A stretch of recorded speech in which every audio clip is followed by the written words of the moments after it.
এই দেখো আমার প্রিয়ম কিন্তু এখন এখন আঁকা আঁকছে। তো বাবাকে বলেছিল আঁকার খাতা আনতে, তো বাবা এনে দিয়েছে। এই যে ও এখন আঁকছে।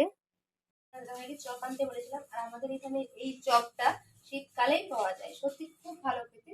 তোমাকে দেখায় একবার, এই দেখো পুরটা একবার দেখো।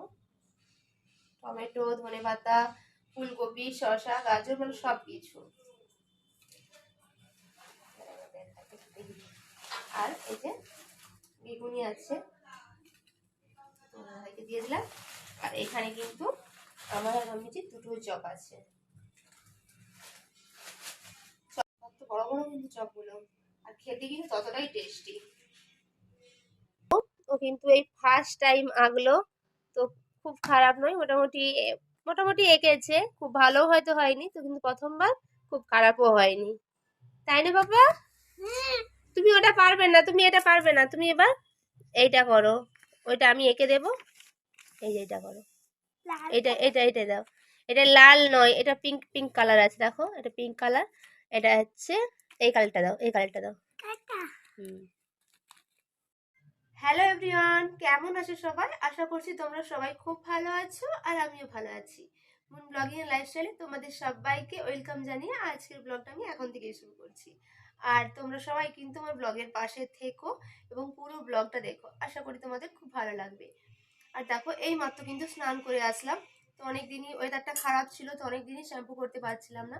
তো আজকে যে শ্যাম্পু ট্যাম্পু করেছি, আর আমি এখনো পর্যন্ত চুল টুল আজরাইনি, আর আমি স্নান টান করে চুল আজরাই না, তো শুকনো হওয়ার পরেই আজরাই। তো এই যে সেই জন্য চুল টুল আজরাই না, আপাতত একটু সিঁদুরটা পরে নিয়েছি।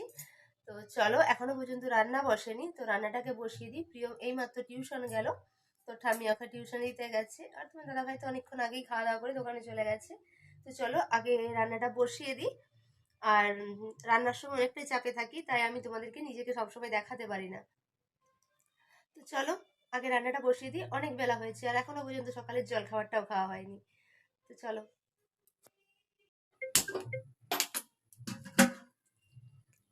এই যে বসিয়ে দিলাম ভাত।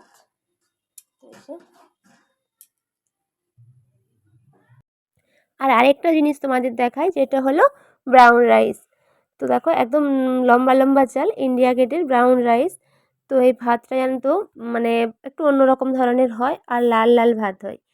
আর এটা এর থেকেও ভালো, খাওয়া হয়তো ভালো, কিন্তু তো ভাতটা যেহেতু অন্যরকম খেতে, আর অনেক দিন আগেই চালটা নিয়ে এসেছিলো তোমার দাদা, তো প্রায় 7-8 মাস আগে, তো চালটা খাওয়াই হয় না। আর যেহেতু পোকা লেগে যাবে সেই জন্যই এখন এটা খেয়ে নিচ্ছি।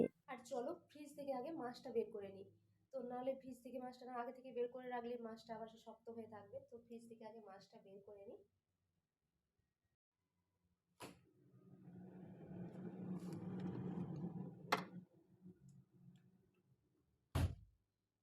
প্রিয়মকে স্কুলে ছেড়ে বাড়ি ফেরার পথে চলে গেছিলাম বাজারে। তো বাজার থেকে একদম মাছ, অনেকটাই মাছ নিয়ে এসেছিলাম, বাটা মাছ, তেলাপিয়া মাছ।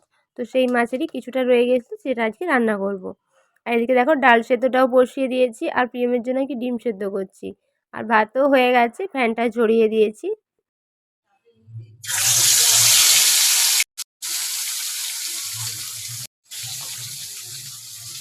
মাছ দিয়ে আলু দিয়ে তরকারিটা করবো, সেজন্য আমি যেখানে সরু সরু করে কিন্তু আলুগুলো কেটে দিয়েছি।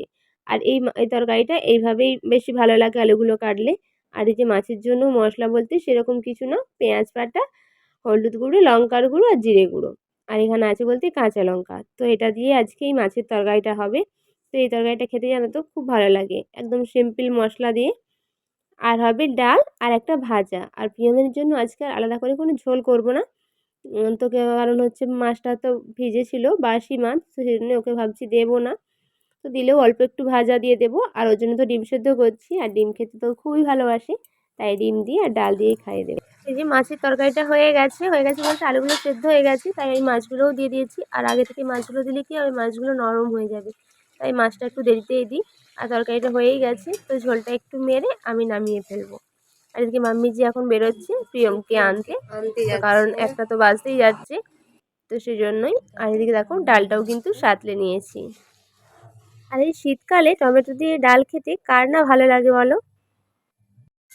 আর এখন বাজে ওই 1টার মতো, তো প্রিয়মকে তো আনতে গেছে ও ঠাম্মি।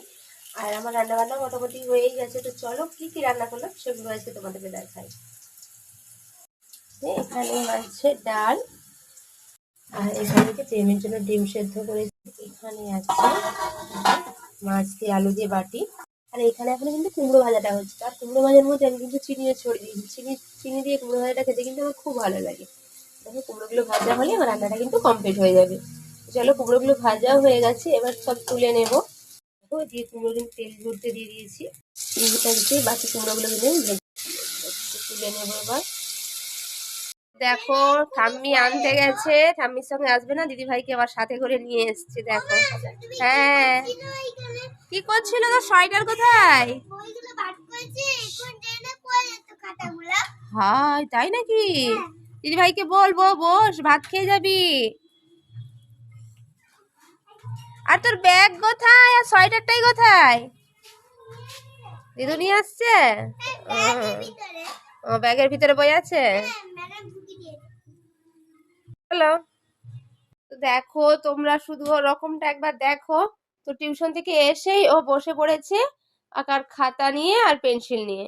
তুই কি করবি? খাবি না এখন? একটু পরে খাবো। একটু পরে কেন? এখন তো খাবি, একটা বেজে গেছে। ও এটাও হয়ে গেছে। এটা কি করেছিস?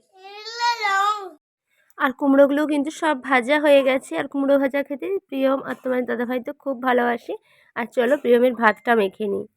এখন তো টিউশন থেকে এসে আবার রাখতে বসেছি, বলছে এখন খাবো না। এই যে ওর ভাতটা মেখে নিয়েছি, ডিম সেদ্ধ, কুমড়ো ভাজা, ডাল আর একটু অল্প মাছ ভাজা দিয়েছি। যা খাবে খাবে আর কি। আর এই যে ঠাম্মি এখানে ওকে নিয়ে বসেছে, তোকে এবার খাইয়ে দেবে। খাওয়া দাওয়া সেরে সব গোছগাছ করে চলে এসেছি এখন ছাদে। তো এই যে রোদে বসে এখন আচার খাবো বলে, আর তার সাথে কিন্তু চুলটাও শুকনো করব। আর শীতের দিনে এই রোদে বসে আচার খেতে খুব ভালো লাগে।